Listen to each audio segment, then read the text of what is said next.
ಕುಂತ. ವಿಷ್ಣು ಶೈವ ಪಂಥವೆಲ್ಲ ಒಂದೇ ಎಂದ, ದಾನ ಧರ್ಮ ಒಂದೇ ನನ್ನ ಜೀವವೆಂದ.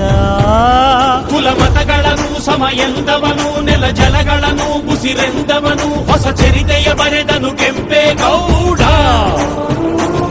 ರಣ ಕಲಿಯುವನು, ರಣ ಹುಲಿಯುವನು, ರಣ ಪಡೆಗಳಿಗೆ ಅಧಿಪತಿಯವನು, ಯುಗ ಧರ್ಮೋದ್ಧಾರಕ ಕೆಂಪೇಗೌಡ.